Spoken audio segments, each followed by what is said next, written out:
Hello, bienvenue. Nous voici pour la leçon du lundi, leçon du jour aujourd'hui, ton émission pour qu'on puisse ensemble grandir en étudiant la parole de Dieu au travers la leçon de l'école du sabbat.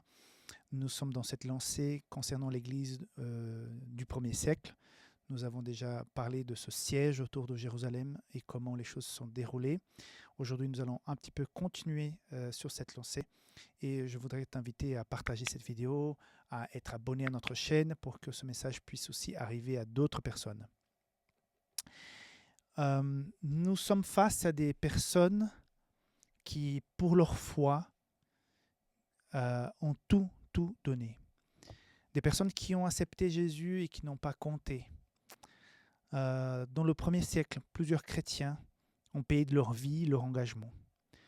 Je n'ai jamais risqué ma vie pour ma foi. Et je me pose souvent la question, comment réagirais-je si j'étais devant un choix entre ma vie ou ma foi? Tu t'es déjà posé cette question? Si on te menaçait de mort, si tu reniais pas le Christ et ta foi, quelle serait ta décision?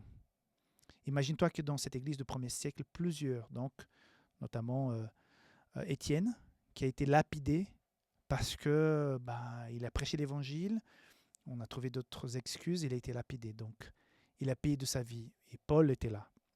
Donc plusieurs personnes, lors du 1er siècle, au début de cette église, ont payé de leur vie. Par contre, ces personnes n'ont pas tout perdu. Ces personnes ont tout gagné. C'est vrai que, humainement parlant, et pour l'instant, on n'en voit pas les bénéfices. Mais c'est par la foi que nous croyons qu'on est gagnant, même quand on perd. Mais ce n'est pas simple de perdre. Si jamais, quand on est au milieu d'une épreuve, quand on perd un peu la santé, on perd la famille, on perd quelqu'un, on perd, je ne sais pas, on perd de l'argent, on perd un travail, tout en étant chrétien, fidèle à Dieu, c'est pas simple. Nous avons toujours cette arrière-pensée comme quoi, si je suis chrétien, fidèle à Dieu, rien ne pourra me toucher. Et on voit que dans cette église, au 1er siècle, une église qui a été puissante dans la prédication de l'évangile, je pense que avant le retour de Jésus, on aura à nouveau une église comme ça, mais jusqu'à présent, l'église la plus puissante, remplie du Saint-Esprit, c'est cette église du 1er siècle qui reçoit le baptême du Saint-Esprit. Il part complètement différente, prêchant l'évangile avec le cœur, avec la sensation, la certitude de la présence de Dieu dans leur vie. Lisons donc ce texte. Hébreux 11, versets 36 et suivant. D'autres subirent les moqueries et le fouet, les chaînes et la prison. Ils furent lapidés, sciés, torturés. Ils moururent tués à l'épée. Ils allèrent ça et là, vêtus de peau de brebis et de peau de chèvre, dénués de tout, persécutés, maltraités. Eux dont le monde n'était pas digne, errants dans les déserts et les montagnes, dans les cavernes et les antres de la terre. Tout cela, à la fois desquels il a été rendu témoignage, n'ont pas obtenu ce qui leur était promis. Mais Dieu, donc verset suivant 40, Dieu ayant vu quelque chose de meilleur. Donc c'est-à-dire qu'ils ont énormément souffert, mais il y a quelque chose de meilleur qui les attend. Nous aujourd'hui, nous avons beaucoup de confort. Nous avons beaucoup de, surtout dans les pays occidentaux, je ne parle pas pour ceux qui vivent dans certains pays où ils sont vraiment persécutés toujours par rapport à leur foi. Mais dans l'Occident où nous vivons, la majorité d'entre nous, c'est le calme. Malgré les difficultés de la vie, c'est le calme. On peut tranquillement aller encore à l'église pour prier Dieu. On peut exercer notre foi, même si parfois dans certaines cultures c'est un peu plus compliqué, mal vu. Mais nous avons cette liberté d'adoration. Mais imagine-toi le jour où tu seras confronté au danger de perdre ta liberté, ou perdre ta vie, ou avoir des amendes vraiment fortes parce que tu as une certaine foi. Ce jour-là, ça sera très compliqué. Où pourras-tu trouver refuge à ce moment-là? La parole de Dieu nous dit seulement dans la foi, dans le Seigneur.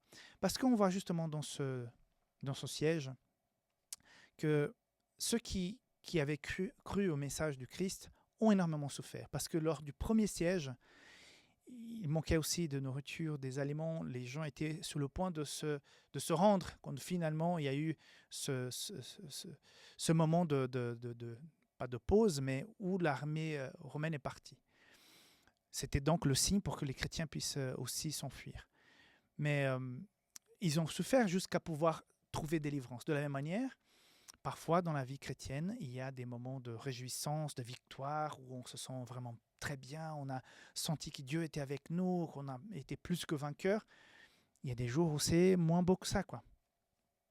Donc la leçon dans d'aujourd'hui nous rappelle qu'il y a un prix.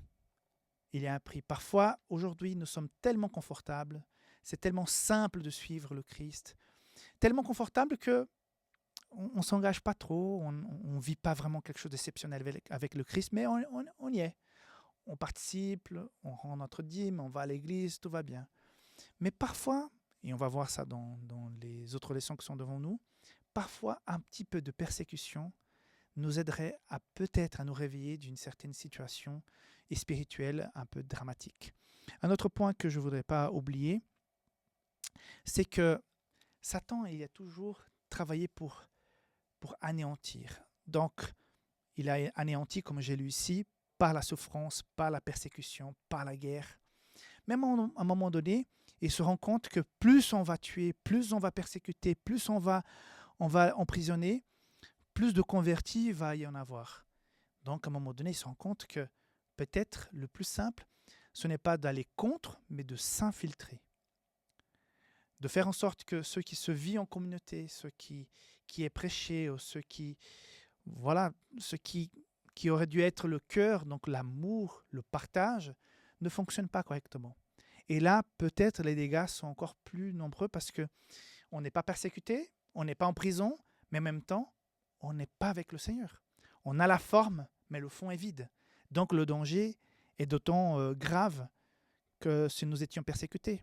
Donc l'appel de Dieu, c'est que malgré le temps de paix que nous avons actuellement, que nous puissions regarder cet exemple, regarder cette situation et se dire, même si c'est en temps de paix, je dois me rapprocher du Seigneur pour que le jour où ça coince, au jour où les boulons sont serrés, ma foi ne soit pas ébranlée, que je puisse faire confiance et garder mon cap avec le Christ. C'est tout le bien que je nous souhaite à nous et que tu puisses continuer ta marche avec le Seigneur pour la vie éternelle, quoi qu'il arrive, que tu puisses rester fidèle au Seigneur. Que Dieu te bénisse. À demain. Bye bye.